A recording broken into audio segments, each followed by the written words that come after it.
You're watching Mirror 7 News. Stay informed, stay ahead for more news. Tonight, I want to talk about a fighter who's at a real crossroads in his career.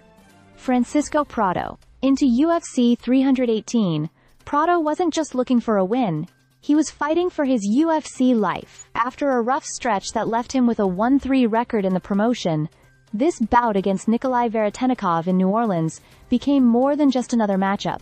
It was a do-or-die moment for the 23-year-old Argentinian. Prado made it clear in the build-up to the fight. He understood the stakes. In his own words, this was about redemption.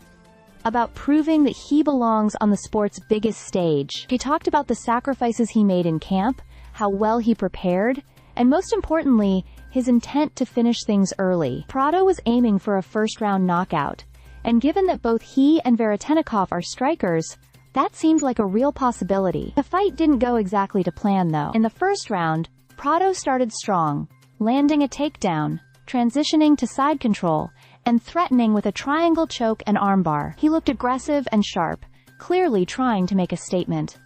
But Veretennikov weathered the storm and turned the tide. From round 2 on, it was more of a battle. Veretennikov started landing harder shots, stuffing takedowns, and pushing the pace. Prado had his moments, especially in the scrambles. But it wasn't enough to seal a dominant victory. By the time the final horn sounded, it was clear we were headed to the judges. And that's always a dangerous place to be when your job might be on the line. Unfortunately for Prado, the decision didn't go his way.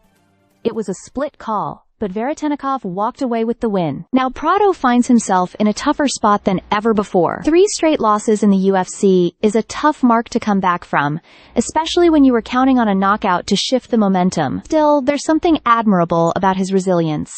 He didn't back down. He fought hard until the final bell. And let's not forget, he's only 23. The raw talent is there. And he's now fighting at welterweight, a division where he feels healthier and stronger than ever. Whether or not the UFC decides to give him another shot, Francisco Prado showed that he has the heart of a warrior. Sometimes in MMA, a loss on the record doesn't tell the full story. This might not have been the night Prado dreamed of, but it could still be the night that fuels his comeback. Just stay subscribed for more videos.